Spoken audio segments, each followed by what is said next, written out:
देख रहे हैं मीडिया हलचल। मैं हूं आपके साथ पूजा यादव। उत्तर प्रदेश में होने वाले विधानसभा चुनाव को लेकर एक सवाल सबसे ज्यादा विपक्षी पार्टियों द्वारा पूछा जा रहा है, वो है खुद अजय मिश्रा और टेनी की इस्तीफे की मांग या फिर उनको मंत्रिमंडल से कब बाहर निकाला जाएगा। ये दो सवाल लगातार चारों तरफ गूंजे विपक्षी पार्टियों की ओर से। इसी मुद्दे को लेकर सरकार की लगातार घेराबंदी भी की जा रही है। दरअसल अजय मिश्रा उर्फ टेनी मिश्रा के बेटे आशीष मिश्रा फिलहाल सलाखों के पीछे हैं। आरोप किसानों को कुचलने का। 9 अक्टूबर को गिरफ्तारी हुई, 90 दिन में चार्जशीट दायर होनी है। लेकिन सवाल अब भी यह बरकरार है कि जिसका बेटा खूनी हो वो आखिरकार उसका पिता कैसे मंत्रिमंडल में बना हुआ है। जिन किसानों की मसीहा बनने की बात बीजेपी कर रही है, आखिर कैसे वो बीजेपी ऐसे गृह राज्य मंत्री को अपने मंत्रिमंडल में लगातार बनाए हुए हैं जिसका बेटा किसानों की हत्या के मामले में सलाखों के पीछे हो और हत्यारोपी माना जा रहा हो।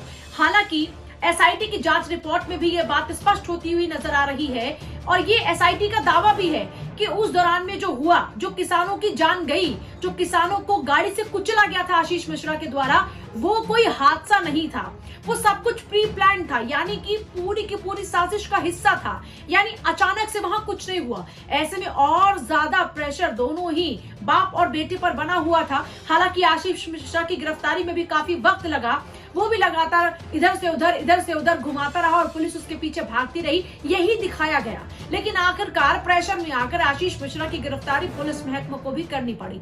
लेकिन हाल ही में एक मीडिया कर्मी के साथ में गृह राज्य मंत्री का गलत बर्ताव फिर से एक और मौका देगा विपक्षी पार्टियों को। मौका मिल गया फिर से घेराबंदी का। लेकिन सवाल ये है कि अब यहाँ कैसे जो अजय मिश्रा हैं, जिनको टेनी मिश्रा के नाम से जाना जाता है, जो बाहुबली माने जाते हैं, जिनका अपने इलाके में अच्छा खासा वर्चस्व है, जो केंद्रीय गृह राज्य मंत्री हैं, इतनी बड़ी जिम्मेदारी होने के बाद भी अपने बेटे के जेल जाने की वजह से इतने ज्यादा परेशान हो गए हैं कि पूरा का पूरा ठीकरा मीडिया कर्मियों पर फोड़ रहे हैं और कॉलर पकड़ लेते हैं, धक्का मुक्की करते, मोबाइल फोन छीन लेते हैं और कहते हैं कि तुम्हारी वजह से एक बेगुनाह सलाखों के पीछे है। एक तरफ टेनी मिश्रा की अब मंत्रिमंडल से निकाले जाने का इंतजार विपक्षी पार्टियां लगातार कर रही हैं। दूसरी तरफ अभी तक बीजेपी की ओर से कुछ भी नहीं कहा जा रहा कि कब होगा उनका इस्तीफा, कब उनको मंत्रिमंडल से बाहर निकाल दिया जाएगा। लेकिन विपक्षी पार्टियां हैं कि लगातार मोर्चा खोले हुए हैं।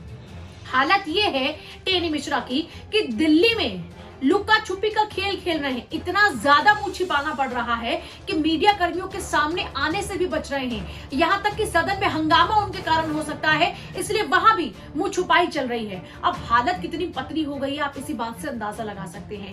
अब सवाल ये है कि अब आखिरकार बीजेपी ने कोई फैसला क्यों नहीं लिया। इसकी 2 वजह है। पहला ये कि अगर उनको मंत्रिमंडल से निकाल दिया गया तो ब्राह्मण वोट बैंक का क्या होगा। ब्राह्मण वोट बैंक अगर फिर से खफा हो गया, वैसे भी ब्राह्मण वोट बैंक खफा चल रहा है, इस तरह की तमाम बातें हैं बीजेपी के लिए। अब ऐसे में अगर उनको भी मंत्रिमंडल से बाहर का रास्ता दिखा दिया तो या उनके खिलाफ अगर पुलिस कार्रवाई हो गई, क्योंकि एक मीडिया कर्मी से इतनी बदसलूकी बदतमीजी की जिस मामले में उनके खिलाफ कार्रवाई होनी चाहिए कानून, लेकिन वहां कुछ नहीं है।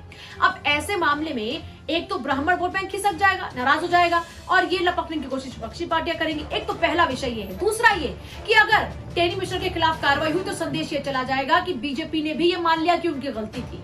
अब ऐसे में बीजेपी अपनी साख बचाने के लिए टेनी मिश्रा को बचाए बैठी है। लेकिन ये सिलसिला कब तक चलेगा।